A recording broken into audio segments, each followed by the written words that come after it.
Dr. Hannah Burkett will present Decreased Prevalence of Non-Medical Substance Use Attributable to Prescription Antidepressant Use Among U.S. Adults with Major Depressive Disorder.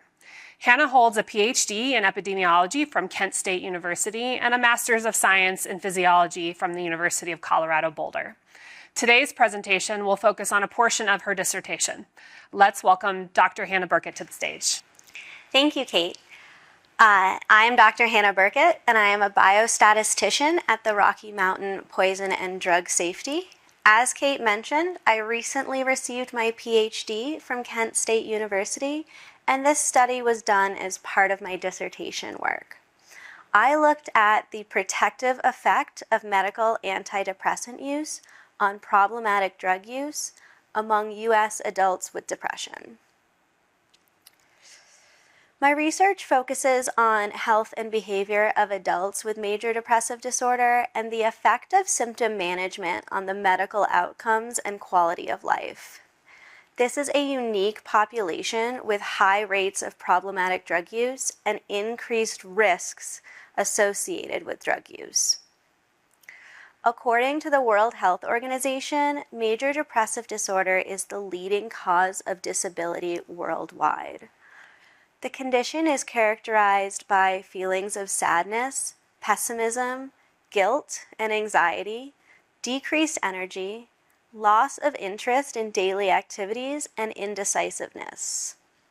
Major depressive disorder can lead to a number of outcomes for those affected, including employment issues, lower productivity and capital accumulation, dysfunctional family structure, higher odds of high-risk behavior, negative physical outcomes, including lower life expectancy, increased healthcare costs, and decreased health-related quality of life. Between 2023 and 2024, an estimated 45 million U.S. adults had a history of major depressive disorder, defined by either a self-reported diagnosis for major depressive disorder or current depression measured by the PHQ-9 scoring algorithm. Of the 45 million U.S. adults with depression, 42% had a lifetime diagnosis, 34% had used an antidepressant they were prescribed by a healthcare provider in the past year, and 59% were experiencing moderate to severe symptoms where medical intervention is recommended. Comorbid substance use disorder with mood and anxiety disorders is associated with increased symptom severity, impairment, suicidality, and help seeking as compared to mood and anxiety disorders alone. There is a high prevalence of comorbidity between mood and anxiety disorders and substance use disorders, with studies estimating a 2 to 5-fold increase in the odds of having either condition when the other is present. This figure from SAMHSA's 2023 report shows the overlap of substance use disorder with symptoms of mental illness. In 2023, of the 58.7 million adults who had any symptoms of mental illness, more than a third also had a substance use disorder, which you can see here shown in green. Looking at how this increased prevalence of substance use disorder affects specific drug use behaviors, my work shows that U.S. adults with depression, shown here in blue, had increased prevalence of past week problematic drug use as compared to adults without depression, shown here in yellow, but that there are differences by drug class. Treatment with antidepressants has been shown to reduce drug and alcohol use within several placebo-controlled clinical trials. Marco et al. Found that depressed drug users reduce their drug use more than non-depressed users when treated with antidepressants. Ziadonis and Costin found that among those who abused cocaine, treatment with antidepressants led to a 90% reduction in cocaine use. Cornelius et al. Found that adults with alcohol use disorder treated with an antidepressant had lower total alcohol consumption compared to those treated with placebo. And Mason et al. Found that among alcoholics diagnosed with depression, those treated with antidepressants were abstinent significantly longer than those treated with placebo. But what about within a community setting? Does medical antidepressant use have a protective effect against problematic drug use among adults with depression? The objective of my study was to measure the effect of antidepressant use on the prevalence of problematic drug use among adults with depression. I used data from the Survey of Non-Medical Use of Prescription Drugs, NMURX, from 2023 and 2024 to carry out this analysis. The exposure was medical use of a prescribed antidepressant in the past year, and the outcome was problematic drug use of a psychoactive drug other than antidepressant in the past week. The exposure was defined as antidepressant use in the past year, and problematic drug use was defined in the past week to ensure that antidepressant use came before or at the same time as problematic drug use and was not a consequence of the problematic drug use. NMURX is a nationally representative online survey assessing individual drug use behaviors in the United States. The survey reaches adults from all 50 states and Washington, D.C., and has been around for the past 7 years. The survey design both incorporates guardrail quotas to ensure the sample is proportional to the adult population and employs calibration weighting to generate nationally representative estimates. Between 2023 and 2024, 116,248 adults completed the NMURX survey with near complete coverage of the United States. For my work specifically, a major advantage to working with NMURX data is that it allows me to include adults with depression or depressive symptoms who are not diagnosed and may not be interacting with the healthcare system. For this study, the first step was to define the exposure of medical antidepressant use. Anyone who had not used a prescription antidepressant in the past year was defined as unexposed. On the NMURX survey, adults who had used a prescription antidepressant in the past year are then asked if they had used the drug non-medically, meaning in any way other than as directed by their healthcare provider. Adults who reported past year use with no non-medical use were defined as exposed. But what about adults who used in the past year and who report having used non-medically?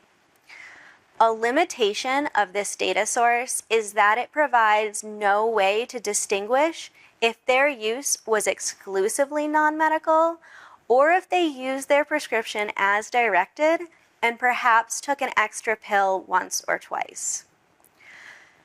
Because we cannot confirm that these adults used their prescription medically in the past year, I defined these individuals as unexposed in the primary analysis.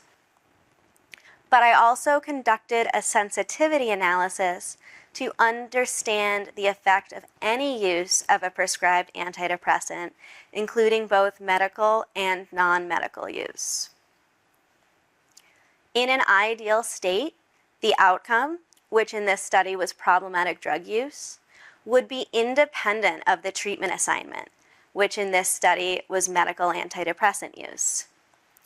But because I was working with observational data, problematic drug use was only independent of antidepressant use given a set of covariates. The first step was to make the exposure groups comparable by balancing them on all measurable covariates that could both dictate exposure assignment and be associated with the outcome. Once balance was achieved, the sample could be used in a model of past week problematic drug use based on medical antidepressant use to estimate the change in problematic drug use associated with medical antidepressant use. This figure shows the standard mean difference for demographic and health-related characteristics between adults who medically used an antidepressant in the past year compared to adults who did not. As you can see here, these exposure groups are not comparable due to potential confounding. After adjustment by inverse probability treatment weighting, the groups have been made comparable in regards to the exposure.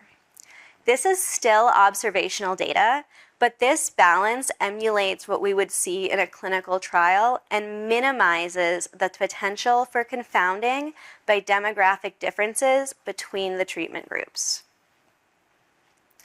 After weighting the unexposed adults with depression who have not medically used an antidepressant in the past year to be comparable to the exposed adults with depression who have medically used a prescribed antidepressant in the past year, this odds ratio shown along the horizontal axis estimates the change in odds of problematic drug use for each drug class listed on the vertical axis that is associated with medical antidepressant use among adults with depression who medically used an antidepressant in the past year. For all 7 drug classes presented in this figure, past year medical use of an antidepressant was estimated to reduce the odds of past week non-medical use of that drug class. The largest association was seen for past week use of an illicit opioid. Among U.S. adults with depression who had medically used an antidepressant in the past year, antidepressant use was associated with a 30% decrease in the odds of having used an illicit opioid in the past week.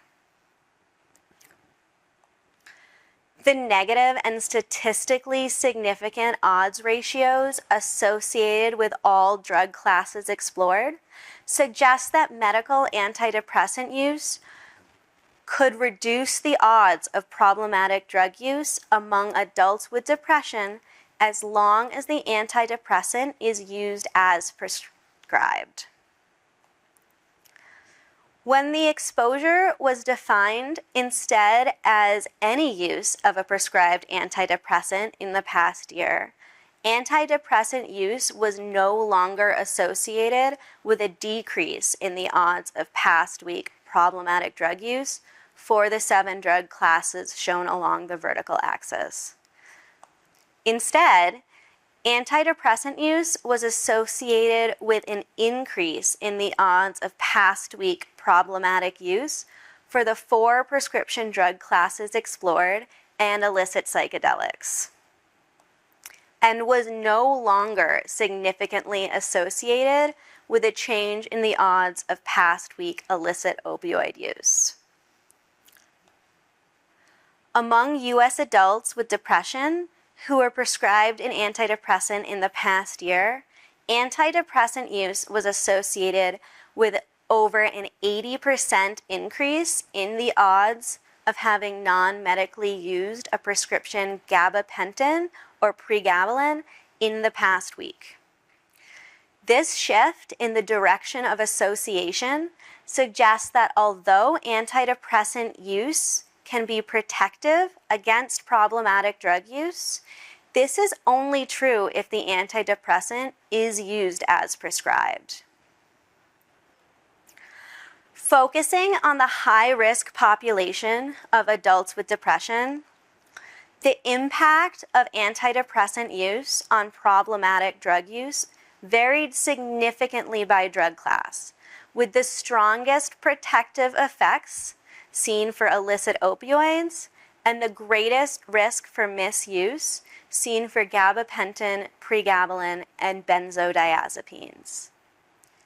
The differential results associated with different drug classes demonstrates the importance of considering substances separately when designing and evaluating interventions aimed at lowering their rates of use and abuse.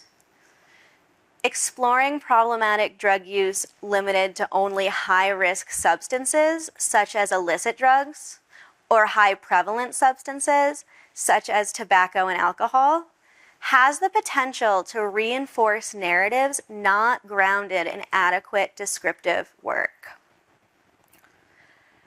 We found that using a prescribed antidepressant was only protective when that antidepressant was used exclusively as directed by a healthcare provider. This differential effect of adherence is important to consider when assessing treatments in the general population or a community setting.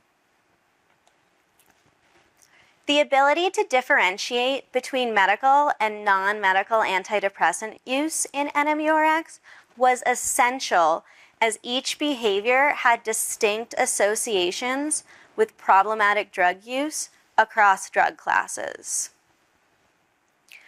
By applying inverse probability of treatment weighting, we were able to minimize confounding and generate comparable exposure groups from observational data. The results of this study demonstrate a key point to consider when evaluating effectiveness or safety of any proposed treatment. The way a treatment works in a carefully controlled setting, such as a clinical trial, can be very different from how it will work among the general population where there is less medical oversight. I would like to thank my dissertation committee members from Kent State, including my academic advisor, Dr. Lynette Phillips, as well as Dr. Joshua Black from RMPDS, who was part of my committee. Additionally, I would like to thank Elizabeth Bemis for validating the results shown here today, as well as the scientific team and all the biostatisticians at RMPDS for supporting this work. Thank you. Thank you, Dr. Burkett, for your very interesting presentation on antidepressant use. It looks like we do have time for one or two questions from the audience. The first one is, do you think non-medical use of antidepressants means patients aren't being given the medications they need, and therefore they seek other drugs to self-medicate? I think that is definitely one possibility. We do need to look into the reasons that these individuals are choosing to use non-medically, both from their own prescriptions and from other comparable drug classes. I think in general, it is likely that the treatment is not effective, and that has an influence on what they're choosing to do to self-medicate.